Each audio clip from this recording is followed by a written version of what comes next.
가장 기억에 남는 거는 양아치 작가의 작품이었고요. 네. 약간 오류가 난 것 같은 인물? 그러니까 되게 불쾌하지만 막 징그러운 것도 아니고 약간 그런 묘한 지점이 어떤 캐릭터가 자아가 등장해서 이야기들을 이렇게 보여주는 그 작업이 저한테서는 가장 인상 깊었던 것 같아요. 굉장히 부자연스럽잖아요. 눈을 감은 것도 아니고 뜬 것도 아니고 그 애매한 상태가 아직은 AI가 만들어내는 그 이미지의 어떤 오류성 같은 것들, 일종의 글리치 이미지 같은 그런 것들의 속성을 끌어와서 AI를 과연 우리가 믿을 수 있는가에 대한 생각들이 더 많아지는 게 최근에 어떤 추세가 아닌가 뭐 이렇게 생각이 들어요.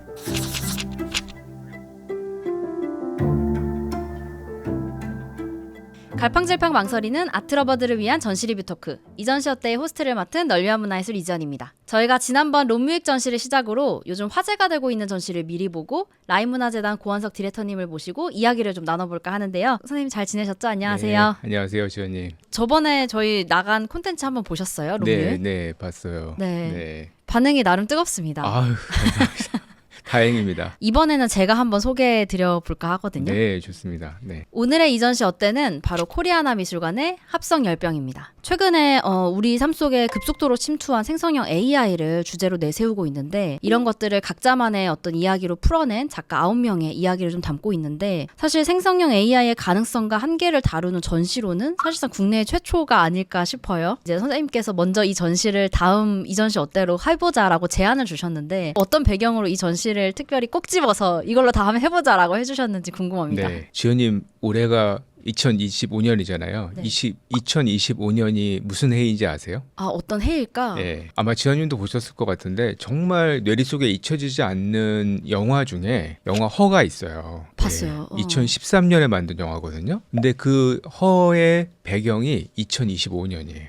그렇게 벌써 왔군요. 네, 주인공 호아킨 피닉스가 계속 대화를 나누면서 감정을 막 발동시키고 그리고 약간 현실과 혼란을 일으키고 막 그렇잖아요. 근데 그 지금 실제로 그런 일들이 비슷하게 벌어지고 있죠. 그게 정말 실현화되는 연도이구나라는 게 확체감이 되네요. 과연 미술에서는 이 생성형 AI를 어떻게 보고 있을까 궁금해하기도 했었거든요. 개인적으로. 마침 코리아나 미술관에서 딱 이 전시를 준비해서 오픈을 하신 거예요. 그리고 사실 코리아나 미술관이 좀 시의성 있는 주제들을 가지고 꾸준히 기획을 이어왔기 때문에 코리아나 미술관에서 이 전시를 한다고 했을 때 더욱 반가웠고 더 궁금함도 있어서 전시를 추천을 했습니다. 역시 전시 기획을 하셔서 그런지 그 네. 프로덕션을 하는 분들의 마음을 정확하게 그렇죠. 이해하시는 것 같아요. 일종의 직업병 같은 건데 이 기획진이 얼마나 노고를 기울였을지 또 어떤 부분들이 약간 공백이 있는지 뭐 이런 걸 보게 되니까 뭐 직업병 같기도 합니다. 선생님은 어떠실지 모르겠지만 저는 요즘에 특히 전시 제목이 되게 중요하다는 생각을 더 많이 하게 맞아요. 되는 것 같아요. 예. 이번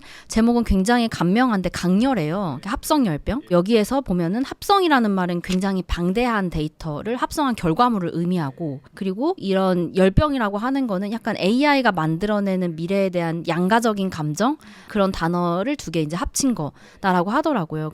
이번 전시 제목은 약간 자신 있는 제목이죠. 그러니까 수식어를 쓰지 않고 아주 건조하게 두 단어로만 해결을 했어요. 합성과 열병. 이 두 가지를 가지고 딱 전시를 설명을 하는데 합성은 어떻게 보면 이 전시의 컨텐츠죠. 내용. 그러니까 생성형 AI를 어떤 뾰족하게 특징을 도출해냈을 때 어떤 가장 키워드가 되는 내용. 열병은 이 전시를 바라보는 혹은 컨텐츠를 바라보는 기획진의 시선 같은 거겠죠. 합성이라는 걸 어떻게 보고 있는지를 단어를 나타내고 있어서 특이했고 재밌었습니다. 전시 얘기로 살짝 좀만 더 들어가 볼게요.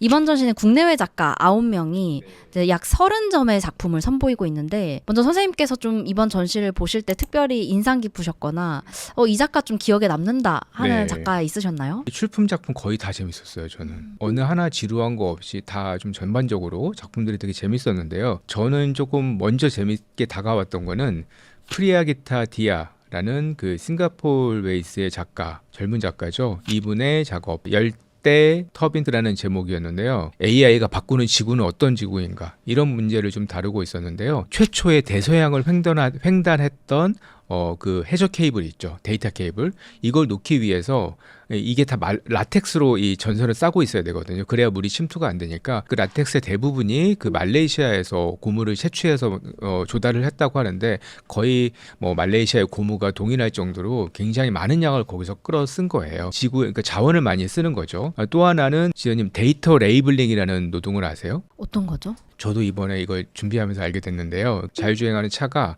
어떤 GPS에 기반해서 어떤 특정 지역에서 이제 장애물을 인식해가면서 차가 주행을 해야 되는데 그 구간, 해당 구간에 해당하는 그 여러 가지 장애물이라던가 이 요소들을 계속해서 사람이 영상을 보고 계속 입력을 해줘야 돼요. 이거는 건물이야. 직접적으로 다 수공예 적으로 앉아서 입력을 해준다고 합니다. 근데 그렇군요. 이 데이터 레이블링이 전 세계에서 이 분야에 종사하는 인력이 한 40만 명쯤 된다고 해요. 그 중에 절반이 인도에 있다고 합니다. 하루 종일 일을 해야 이 월 30만 원을 벌 수 있는 일이라고 하고 대부분이 재택근무라고 해요. 그래서 이 보이지 않는 노동자들이 일을 하고 있는 이러한 그 일들이 벌어지고 있는 이 지구의 문제를 프리아기타 디아의 작품에서는 이제 과거의 어떤 식민지 시절의 그 노동 착취 그리고 이제 어떤 그 자원 착취와 관련지어서 AI의 문제를 이렇게 연결을 시키고 있죠. 저도 그 작품 너무 인상 깊게 봤거든요. 근데 선생님 설명을 듣고 나니까 그게 굉장히 핵심적이고 몰랐던 내용을 많이 짚고 있구나라는 생각이 또 새삼 드는 것 같아요. 저는 가장 기억에 남는 거는 양아치 작가의 작품이었고요. 네. 약간 오류가 난 것 같은 인물? 그러니까 여성인데 막 수영이 거뭇거뭇해서 되게 불쾌하지만 막 또 그렇게 막 징그러운 것도 아니고 약간 그런 묘한 지점에 어떤 캐릭터가 자아가 등장해서 이야기들을 이렇게 보여주는 그 작업이 저한테서는 가장 인상 깊었던 것 같아요. 저도 굉장히 재밌게 봤고 또 굉장히 안도감을 느꼈던 게 참여 작가들의 연령대가 대부분이 88년생에서 92년생 사이의 작가들이었는데 약간 저는 좀 혼동하기도 했거든요. 이 생성형 AI는 과연 세대의 문제랑 어떻게 접근될 수 있을까? 젊은 세대들의 어떤 이슈와 이 젊은 세대들의 감수성과 너무 직결되는 문제가 아닌가라고 생각을 했는데 꼭 그렇지 않다라는 것도 보여주는 사례이기도 하죠. 중간중간에 방소연 작가의 어떤 네. 평면이라든지 네. 저희가 또 방소연 작가님을 저희 채널에서 소개한 적이 있었어요. 네, 알고 있습니다. 저희 콘텐츠에서는 약간 이제 큰 범위에서 작가님의 철학을 설명했다면 이번 전시에서는 그 생성형 AI라는 주제에 맞춰서 또 바라보게 되는 시각이 있어서 에어브러쉬라는 게 약간 경계가 모호해지는 그런 매체잖아요. 그러니까 선을 딱 딸 수도 없고 네. 그러니까 그런 부분이 또 어떤 불명확한 AI 네. 그리고 그런 어떤 오류가 나타날 수 있는 부분들 이런 걸로 연결되는 지점으로 읽혀서 같은 작가의 작업이 어떤 전시에 놓여 있느냐에 따라서 네. 다르게 읽히구나 네. 이런 것도 좀 느끼게 됐던 것 같아요. 그 방소윤 작가 작업도 그렇고 양아치 작가 작업도 그렇고 굉장히 부자연스럽잖아요. 눈을 감은 것도 아니고 뜬 것도 아니고 그 애매한 상태가 그러니까 둘 다 아직은 AI가 만들어내는 그 이미지의 어떤 오류성 같은 것들 일종의 글리치 이미지 같은 그런 것들의 속성을 이제 끌어와서 그런 게 많은 것 같아요. 예를 들면 요나스 룬트 같은 작품들 보면 이미지가 거의 다 깨져가지고 굉장히 이상한 그로테스크한 이미지가 나오잖아요. 생성형 AI의 초기 단계에서 그려낸 이미지들이거든요. 그러다 보니까 좀 불완전하고 깨지고 거의 글리치로 다 일관되게 되는데 요즘 나오는 툴은 그 정도가 아니고 훨씬 더 정교하게 실제 동영상과 같은 이 이미지를 만들어냈잖아요. 이 무빙 이미지를. 그러니까 기술이 비약적으로 발전했는데 그 작품이 불과 한 2년 정도밖에 안 된 작품인데 그 2년의 기술 차이가 이렇게 큰 거예요. 지금 보면 정말 이상할 정도로. 맞아요. 예, 그러니까 사실은 AI의 세계에서는 1년이 그냥 1년이 아니고 과거에 우리가 생각해왔던 그 1년이 아닌 거예요. 기술의 발전 속도가. 그 진짜 과거로 따지면 몇십 년, 몇백 년에 해당하는 어떤 속도감이라는 말씀이시죠. 어떤 이미지 하나를 검색할 때 이제 그렇게 생성형 AI한테 부탁을 하면 너무나 적확하게 한 번에 찾아주고 있잖아요. 양면이 다 있긴 한데 그 한 장의 이미지를 찾아내기 위해서 AI가 쓰는 에너지가 얼마나 될까요? 저도 이 얘기 들어본 적 있는 것 같아요. 내가 한 장의 이미지를 만들어내기 위해서 저희가 쓰고 있는 이 스마트폰의 배터리를 완충시킬 수 있는 제로 상태에서 완충시킬 수 있는 정도의 와. 에너지를 쓴다고 하죠. 심지어 이제 오픈 AI 같은 이런 그 회사에서는 사용자들에게 그냥 재미로 이미지를 만들어내는 그런 일들을 가급적 자제할 거를 권고를 하고 있어요. 지구의 에너지가 너무 많이 소모되기 때문에.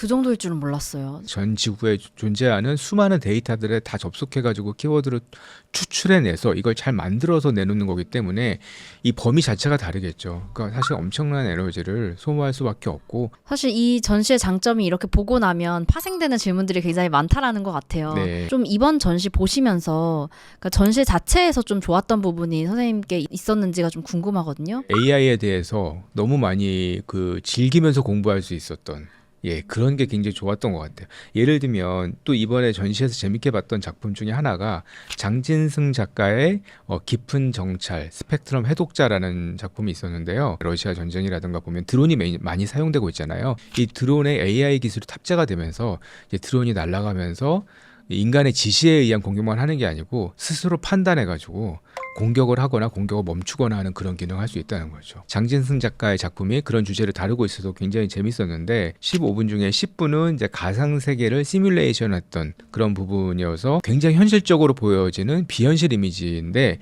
이게 갑자기 장면이 바뀌면서 실사 이미지, 우리 스튜디오가 위치하고 있는 지역에 멀지 않은 공간도 이렇게 카메라를 훑고 지나가는 그 실사 이미지에 데이터를 입힌 이제 풀 스펙트럼 카메라로 촬영을 했다고 하는데 그런 영상이 같이 다시 교차되면서 어떤 주제를 생각해 보게 하면서도 이 미장센적으로 굉장히 재밌는 지점들이 있어서 저는 그 작품도 굉장히 재밌게 봤었습니다. 또 한 가지는 이 기획의 어떤 추진을 감행했다는 거, 이게 사실 굉장한 용기가 필요하거든요. 사실 AI 요즘 얼마나 많은 관심을 갖고 있습니까? 그래서 사실은 뭐 전시가 돋보일 수도 있지만 사실 기획하는 사람의 입장에서는 그런 기회 요인보다 누구나 어느 정도 전문성을 가지고 있는 AI를 자기가 기획적으로 다룬다는 거에 대한 부담이 굉장히 크거든요. 근데 이런 것들을 감행을 하셨다는 거, 그러니까 과감하게 실천하셨다는 것 자체가 저는 굉장히 좀 흥미로웠던 그런 지점인 것 같아요. 이번 전시가 특히 되게 저는 전체적인 어떤 작가 구성진이 너무 좋았던 것 같아요. 저는 딱 절반은 아는 작가였고 절반은 모르는 작가였어요. 그러다 보니까 다 모르면 너무 어렵고 다 알면 또 다 아는 작가네 이렇게 되는데 딱 어떻게 나한테 반반이 됐을까라는 것과 뭐 국적이나 아까 세대 이런 얘기도 해주셨고 또 매체, 그래서 굉장히 그 다양한 것들을 아주 콤비네이션이 좋았다? 정말 입장료가 아깝지 않았던 것 같아요. 그리고 재관람할 땐 또 무료더라고요. 맞아요. 그래서 이 이런 러닝타임이 기니까 그런 배려를 하셨더라고요. 그래서 그렇구나. 네. 그래서 보고 나서 되게 어떤 느낌이냐면 전시를 보기 전에 나와 전시를 보고 난 후에 내가 진짜 요만큼 좀 성장했다? 약간 그 느낌을 주는 전시가 저는 되게 좋거든요. 근데 이번 전시가 딱 그랬던 것 같아요. 모든 전시를 기획하면서 정말 지연님 말씀하신 그런 반응을 이끌어낼 수 있다면 기획자에게는 정말 보람이자 영광이거든요. 근데 그건 전시 기획자에게 정말 큰 칭찬이죠. 근데 우리가 또 공교롭게도 다음 질문이 아쉬웠던 점에 대해서 얘기해 보려고 하는데 선생님 좀 전시 보시고 나서 아쉬웠던 점은 없으세요? 조금 전에 장점의 한 다른 면이기도 한데 그 작은 규모에도 불구하고 아주 정교하게 잘 이렇게 구성을 해서 전시가 잘 이루어졌다는 게 장점이었는데 또 다른 측면으로 보면 그러니까 이거는 이 전시 기획진이 조절할 수 있는 그런 영역은 아니지만 좀 규모의 한계 같은 거, 그러니까 AI 같은 그런 큰 생성형 AI도 엄청난 주제거든요. 이걸 다루기에는 규모가 조금 작았던 게 아닌가. 그래서 약간 전체의 큰 바다의 굉장히 일부분을 보여줄 수밖에 없었던 한계가 있지 않았나 싶어서 그 부분이 좀 아쉬웠고 오히려 이 주제를 가지고 이거는 계속해서 변화하는 주제니까 하나의 어떤 장기적인 주제로 꼭지를 좀 잡고 한 번에 다 보여주기보다 좀 몇 개의 어떤 카테고라이징을 해서 좀 나누어서 범주를 좀 나누어서 보여줬으면 어땠을까? 뭐 그런 생각도 들긴 하는데요. 사실 제가 좀 전시의 어떤 부분 어떤 느낌을 받냐면 조금 이 작가 혹은 이 전시의 기획 의도가 다소 좀 정해져 있다? 아주 세게 말하면 닫힌 결말처럼 느껴지는 지점도 있었어요. 그러니까 이 AI가 만들어내는 어떤 암울한 미래, 그리고 우리가 미처 생각하지 못했던 부분들, 근데 그런 부분들은 사실은 생각을 했었죠. 저희가 다 누구나 생각을 하고 뭐 책이나 뭐 다양한 어떤 뭐 다큐멘터리나 이런 데서 봤는데 그런 것들을 그냥 좀 단지 어떤 미술의 언어로 보여준다 정도에 그쳤던 부분도 사실 좀 있어서 약간 진짜 우리가 생각하지 못했던 제3의 결말로 우리를 데려가고 있는가, 혹은 작가들도 스스로 정답을 내리지 않은 상태에서 작업을 진정으로 한 지점들이 있는가를 했을 때 일단 저는 발견을 많이 못했던 부분이 있어서 그래서 약간 배우는 입장에선 좋았지만 진짜 이게 미술의 문법에서 또 다른 세계를 우리를 이끌었는가 했을 때는 조금 아쉬움이 있었어요. 최근에 조금 이렇게 많이 드러나는 공통적인 어떤 그 이 시선인 것 같아요. 그러니까 과거에는 그 생성형 이미지의 어떤 그 합성과 생성의 어떤 그 기술에 나타나는 그런 오차라던가 낙차라던가 뭐 이런 글리치라던가 뜻하지 않은 그런 이슈들이 굉장히 흥미를 끌었던 것도 사실이거든요. 근데 이제 그런 것도 약간 이제는 더 이상 신선하지 않잖아요. 불과 그 짧은 시간에. 그러면서 이제 그런 것들의 어떤 그 신선함을 다루기보다는 점점 이제 AI가 일상의 영역까지 아까 말씀하신 대로 침투를 하고 있죠. 근데 이렇게 막 침투를 하고 있는데 이거 과연 다 그냥 다 괜찮은 건지 이렇게 가도 되는 건지 이 문제가 뭔지를 조금 생각해 보고 있는 부분들이 최근의 작품들에 많이 드러나고 있는 것 같고 특히 이제 전쟁이라던가 정말 이게 이 과거의 어떤 추상적인 영역이 아니라 정말 현실적으로 우리 삶에 이렇게 가까이 와 있기 때문에 이제 그런 측면에서 좀 작가들이 어떤 다루고 있는 그런 관점들도 이렇게 조금 많이 되고 있는 것 같기도 하고. 그러니까 이 전시에서 사실 합성보다는 열병에 더 저는 눈길이 갔어요. 근데 이 열병이 사실은 키워드를 들었을 때 살짝 부정적인 뉘앙스가 든단 말이에요. AI 기술에 대한 열광을 넘어서 약간 지금 어떤 사회적인 심리학적인 어떤 증상, 네. 징후 이런 것들을 포착하려는 의도가 있었나 싶기도 한데 프랑스 철학자인 자크 데리다가 얘기했던 아카이브 열병 95년에 발표된 그 강연이기도 하고 또 이후에 저서로도 나왔는데 자크 데리다의 아카이브 열병은 인간은 기억을 보존하고자 하는 충동을 다 갖고 있죠. 근데 이 충동, 그러니까 아카이브를 하고자 하는 욕망은 무언가를 저장하고 또 정리하고 또 후세에 전하고자 하는 강박이지만 동시에 이 열병은 기억을 왜곡하고 삭제하고 억압하는 작용도 수반을 한다. 그래서 사실은 아카이브 하려는 욕망은 역설적으로 또 잊히는 것에 대한 공포랑도 관련이 있고 동시에 또 잊고 싶은 삭제를 하고 싶은 어떤 욕망도 관계가 있고 이런 복잡한 얘기들을 하는데 데리다가 기본적으로 기술이라는 것이 아카이브의 방식 자체를 근본적으로 변화시킨다고 얘기를 했다고 해요. 무엇이 기억되고 무엇이 망각되는지를 기술이 결정한다라고 얘기를 했어요. 근데 과거에 우리가 싸이월드를 했을 때의 일상의 아카이빙 방식 그리고 요즘 뭐 인스타그램이라던가 틱톡을 했을 때 일상의 아카이빙 방식은 완전히 다르거든요. 우리는 똑같은 일상을 살고 있는데 이 매체나 기술의 특징에 따라서 우리가 기억하는 방식이 좀 달라지고 있는 것 같아요. 그 생성형 AI도 이제 우리가 어떻게 보면 일상에서 갖고 있는 어떤 불안전성 그리고 약간 욕망의 구조 같은 것들 단순히 기술이 매체가 들어오고 기술 매체가 일상에서 활용되고 있는 그런 방식에 대한 것뿐만 아니라 이 안에 내재되어 있는 어떤 그 이 욕망 혹은 충동 혹은 여러 가지 어떤 그 배후에 있는 그런 심리적인 혹은 어떤 주제적인 어떤 의미들 혹은 그런 의도들 이런 것들을 포함하는 그런 단어가 아닐까라고 해서 저는 열병을 그래서 이제 제목으로 사용한 것 같다는 생각이 들었어요. 인간을 대체하는 그런 우려는 하지 않아도 될 것 같다는 생각이 들어요. 전시 제목이 합성도 바로 그런 걸 강조한다고 생각을 하는데 기본적으로 생성형 AI는 인류의 문명의 가시권 안에 있는 데이터들에서 필요한 것들을 추출해서 이걸 합성하는 거기 때문에 이 창조와는 거리가 좀 있는 거죠. 아주 정교하게 그럴듯하게 합성을 해가지고 마치 창조한 것처럼 보이게 하는 게 AI의 본질이지 없는 것들을 창조해내는 그런 게 아니라는 거죠. 그래서 인간을 충분히 대처할 수 있다고 보기에는 아직 멀었다고 보고 많은 그런 과학자들도 전문가들도 AI가 이렇게 인간을 쉽게 대체할 수 있는 그런 거는 아니다. 물론 이제 직업군 자체가 좀 바뀔 수는 있겠죠. 산업의 구조가 재편되거나 그럴 수는 있는데 뭐 그런 사례들은 우리가 인류가 처음 겪는 게 아니잖아요. 대체로 그 기술사학자들, 과학사학자들은 당연히 인터넷을 하나의 어떤 요소로 꼽는데 인터넷보다 심지어 더 세상을 많이 바꾼 것 중에 하나가 바로 세탁기의 발명이라고 해요. 세탁기요? 네.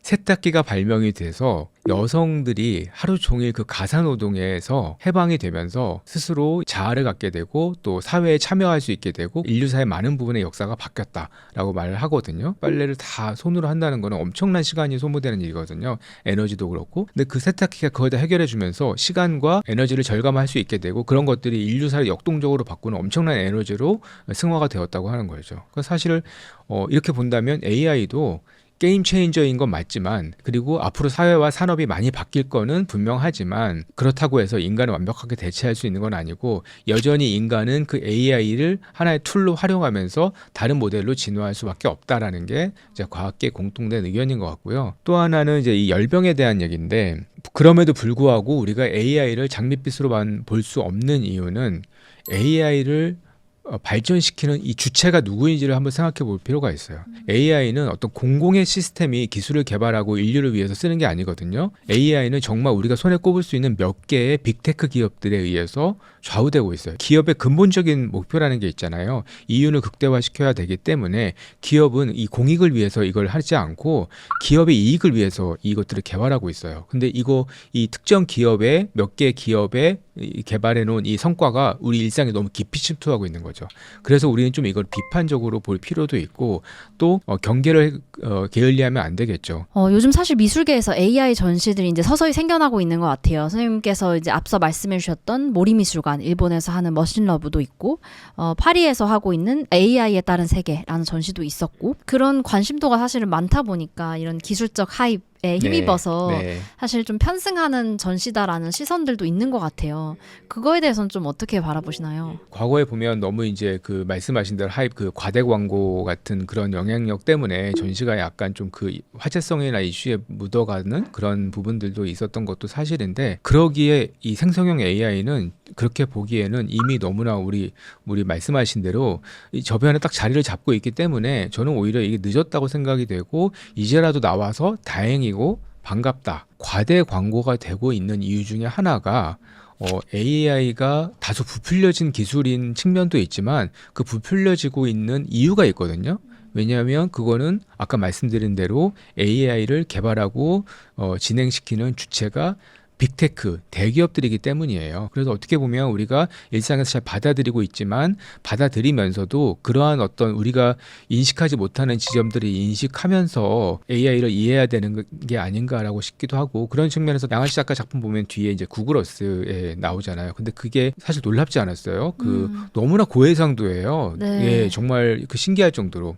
저 궁금해가지고 구글어스를 가지고 평양을 가봤는데요. 평양의 상공이, 그러니까 스트릿뷰는 안 나와요. 평양 어쩔 수 없이 스트릿뷰는 안 나오지만 평양의 상공이 너무나 적나라하게 다 잘 나오는 거예요. 글로벌 빅테크 기업의 어떤 국가 초월성, 이 국가가 관리하고 있는 어떤 관리 체계를 벗어나서 그 위에 초월해 있는 어떤 존재로서의 빅테크의 존재, 이런 것들을 이제 양아치 작가가 다루고 있거든요. 그런 측면에서 보면 이제 우리가 이러한 이 과대 광고에 대해서 조금 저항하면서도 바라볼 필요가 있는데, 이 전시가 어느 정도 그런 그 스탠스를 취하고 있다는 측면에서는 좀 생각해 볼 여지가 있죠. AI를 과연 우리가 믿을 수 있는가에 대한 그런 부분들에 대한 생각들이 더 많아지는 게 최근에 어떤 이 추세가 아닌가, 뭐 이렇게 생각이 들어요. 예를 들면 저희 동료 큐레이터가 생성형 AI를 이용해서 어떠한 지금 기획하고 있는 전시 주제와 관련해서 이러이러한 주제에 대한 전시 사례를 좀 찾아달라는 그런 요청을 했는데, AI가 되게 그럴듯하게 포르투갈에 있는 어떤 대한공간에서 어떤 큐레이터가 이러한 주제를 가지고 전시를 한 적이 있다라고 딱 답을 내놓은 거예요. 되게 뻔뻔하죠. 그래서 이제 이 큐레이터가 이런 게 있었어 하면서 절망하면서 그 사례를 찾아보고 들어갔는데 그러한 대안 공간도 없었고 그런 큐레이터도 없었어요. AI가 이미 있는 산재해 있는 데이터들을 추출해가지고 이거 합성해가지고 그럴듯하게 뭔가를 하나 만들어낸 거예요. 그러니까 사실 굉장히 좀 어떻게 보면 위험할 수도 있는 일이죠. 이러한 동시대 이슈가 어떻게 보면 나중에 이제 빅테크 기업이 사람을 정의하는 권력을 행사할 수도 있지 않을까라고 하면 우리가 이거 알고 또 문제의식을 가져야 되는 거잖아요. 어떻게 보면 현대 동시대 미술이 이제 그런 문제의식을 제기하는데 상당 부분 역할을 할 수 있다라고 생각이 들어요. 저도 정말 AI 발전이 좀 모두의 삶을 더 윤택하게 하는가에 대해서는 의문점을 가진 적이 많았던 것 같아요. 그래서 돌고 돌아서 우리가 이 전시가 열렸던 코리아나 미술관에 대해서 얘기를 해보고 좀 싶은데, 그간 여기서 진행됐던 전시를 보면은 실험적인 주제 이런 것들이 굉장히 많은 어떤 사랑을 받아왔다라는 생각이 들었어요. 꾸준하게 어떤 기획력을 보여줘 왔기 때문에. 이번 AI에 대한 최초의 국내 전시가 이 코리아나 미술관에서 열리고 있다 보니까 좀 이것도 의미가 있을 것 같은데, 2003년에 코리아나 미술관이 처음 개관했을 때 정말 전시를 보는 사람들은 강남에 갈 일이 많지 않았어요. 강남에 거의 문화의 불모지나 다름이 없어가지고 미술관도 없고 갤러리도 정말 드문드문하게 있었던 상태에서 작지만 여러 가지 변용이 가능한 전시장. 그래서 천장이 굉장히 높은 데도 있고 낮은 데도 있고 서로 이렇게 연결되는 구조라든가 이런 것들이 굉장히 특이한 미술관이죠. 그리고 이제 여기에서 그러한 이 변용 가능한 전시실을 건축이 담아낼 수 있었던 이유가 처음에 이 기획진이 이 미술관의 어떤 그 기획적 방향성을 처음부터 명료하게 제시를 했기 때문에 건축가가 그걸 소화할 수 있었다고 하는데 2003년 개관 이후에 정말 드물게 어떤 이 기획적인 정체성을 꾸준히 유지해온 그런 몇 안 되는 사례 중에 하나죠. 20년이 넘는 시간 동안 이렇게 꾸준하게 유지를 해온 거는 굉장히 좀 보기 드문 귀감이 되는 사례라고 할 수 있을 것 같아요. 그래서 작년에 그 월간 미술에서 그 하는 뭐 이렇게 전시 기획상 이런 것도 코리아나 미술관이 받았다고 알고 있고 기획적인 부분에서 좀 인정을 받았던 히스토리가 있었던 것 같아요. 그래서 저도 좀 믿고 가는 미술관 중에 하나인데 저희 이 콘텐츠를 보시고 나서 저희 독자분들 중에서 이 전시 처음 보러 가시는 분들도 계실 것 같아요. 좀 이런 분들을 위한 관람 팁을 하나 준다면 어떤 게 있을까요? 이 전시가 뭐 사실 사람이 그렇게 붐비지는 않기 때문에 특정 시간대에 가야 된다 뭐 이럴 필요는 없는데 다만 관람에 소요되는 시간이 매우 길어요.